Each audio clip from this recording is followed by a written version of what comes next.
En este espacio nosotros hemos sido cónsonos con dos impactos, con dos esferas, con dos ópticas. La primera, ¿es necesaria sin duda alguna la implementación de una ley de extinción de dominio? Sí. Si se pretende en efecto, como siempre hemos señalado, perseguir el crimen organizado, tratar de disminuir la adquisición de bienes de manera o producto de una actividad ilícita, pues nosotros aplaudimos estos elementos. Pero el enfoque que tenemos es que al mismo tiempo en que creamos una ley de extinción de dominio, no podemos hacerle un flaco favor a una persecución política o permitir que quien esté en el poder de momento político pues pueda utilizar a su favor esta herramienta, obtener el sartén por el mango y hacer lo que le plazca. Por eso cuando ayer tenemos esta discusión en cuanto a se incluye o se excluye el término de corrupción dentro del catálogo de delitos que prevé la ley de extinción de dominio, aquí nosotros debemos de ser muy claros. Ojo, porque aquí hay un punto que me llama poderosamente la atención. Y es el siguiente, panameño y panameña que me ve y me escucha. El principal problema que existe en nuestro país político no es la corrupción. No podemos enfocar o poner el nombre de corrupción al principal problema que nosotros tenemos en el país. La corrupción es la principal consecuencia del verdadero problema. ¿Qué significa? Si yo pienso que atacando la corrupción voy a resolver el problema, pues estoy trabajando mal.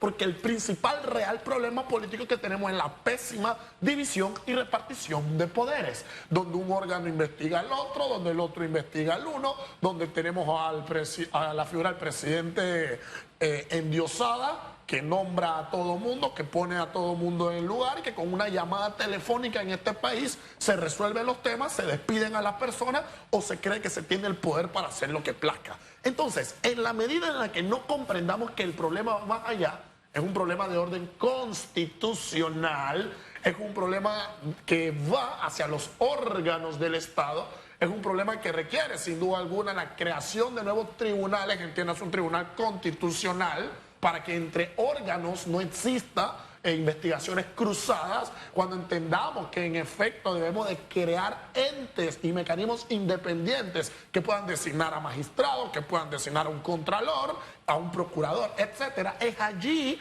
donde nosotros, al disminuir el problema principal de la división y la mala repartición del poder, es donde podemos trabajar o empezar a trabajar en la corrupción. Entonces, creer que ponerle el nombre corrupción dentro del catálogo de valores, de delitos que persigue la ley de extinción de dominio y que con eso vamos a resolver todos los males, pues no es así. Ahora bien, debemos de permitir y tener las herramientas necesarias y suficientes para perseguir toda la actividad ilícita, para perseguir todo bien que se obtenga de manera ilícita, pero oye, hacerlo de una manera correcta, que no afecte garantías fundamentales, que no se afecte el debido proceso, y es así como la ley de extinción de dominio es necesaria, pero requiere sin duda alguna que se siga trabajando de la mejor manera para poder llegar a la finalidad y al objetivo que pretende la norma. En uno de los puntos donde no hay consenso es en la jurisdicción sobre quién va a recaer ese paraguas. Totalmente. Hay abogados que recomiendan que no sea por parte del Ministerio Público ni el órgano judicial. Hay otros que señalan que debe ser a través de la Contraloría para que no haya influencia del Ejecutivo. Y aquí todos sabemos que hay influencia de ambos órganos. Así es. Que el Contralor lo nombra la Asamblea Nacional y no investiga las planillas de la Asamblea Nacional. Entonces, ¿cómo va a surgir una extinción de dominio bajo el paraguas de la Contraloría General de la República? Total. También se presentó una propuesta de colocar la extinción de dominio en la jurisdicción de la Procuraduría de la Administración, y eso es lo que se está evaluando. ¿De dónde podría salir? ¿Cuál sería la fórmula ideal? Que sea de manera independiente, obviamente. Total.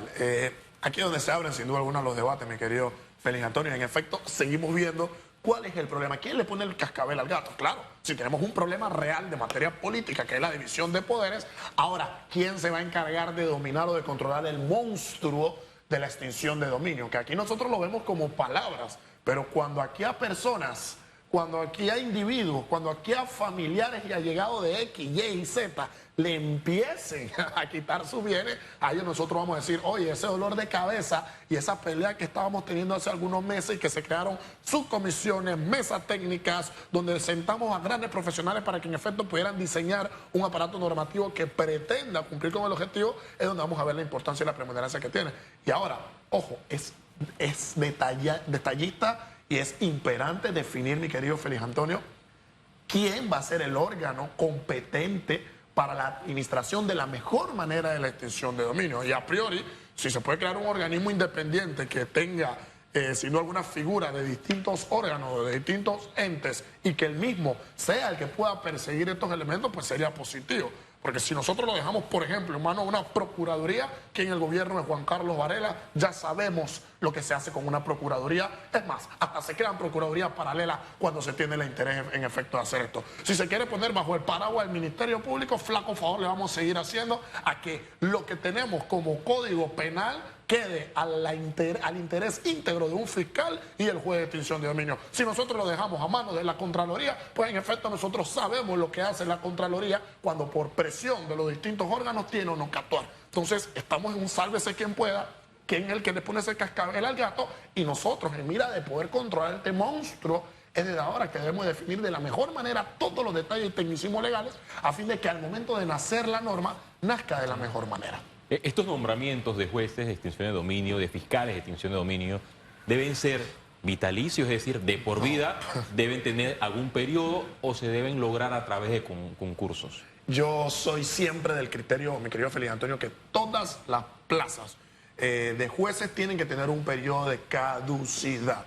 Porque si no, flaco favor, nosotros le hacemos a un concepto que en teoría política se llama islas del poder. Y nosotros no podemos crear islas del poder. Ahora, la mejor forma de llegar, a mi criterio, a ser juez de extinción de dominio es como se está haciendo ahora mismo en el órgano. Todos los puestos de los jueces están sometidos a concursos.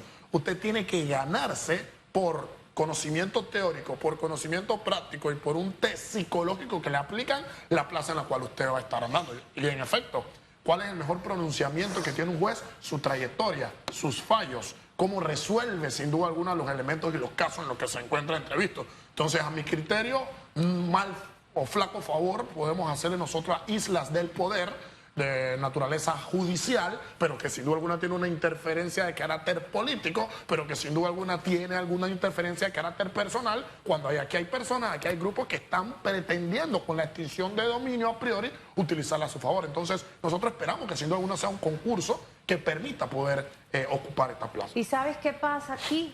Que nosotros los ciudadanos tenemos que ser muy inteligentes y sabios, porque muchos de los que criticaron un montón de cosas en el pasado, pareciera que son los que ahora quieren promover una ley que se presta al revés. Totalmente. Entonces, es el juegavivo de una clase política de la mala, que ahora yo me aprovecho de esto para después yo poder molestar aquí. No, las leyes no son hechas para una persona, para un grupo. Las leyes son hechas para poder garantizar justicia a la mayoría de los ciudadanos.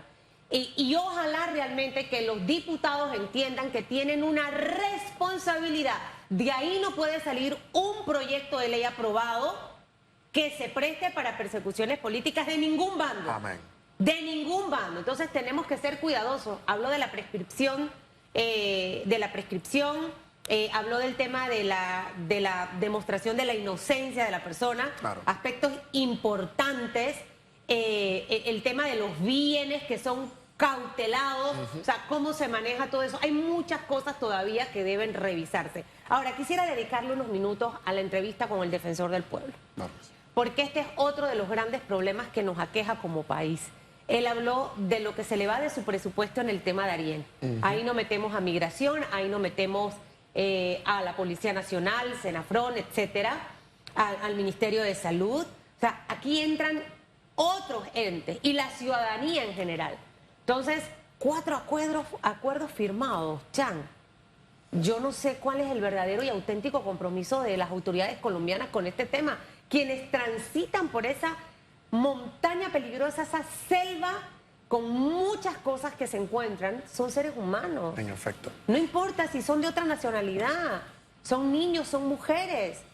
Y Sí. yo no puedo entender que hasta el día de hoy nadie haya podido controlar este tema. Totalmente, mi querida Susana Elizabeth. Yo soy fiel creyente de que un ente tan importante como la Defensoría del Pueblo es necesario e indispensable para, en efecto, dar una protección a los ciudadanos, dar una protección íntegra a aquello que profesamos como son las garantías en cuanto a los derechos humanos que tenemos las personas. Ahora bien, las autoridades, tanto nacionales como internacionales, deben entender que estamos frente a compromisos, responsabilidades que debemos cumplir.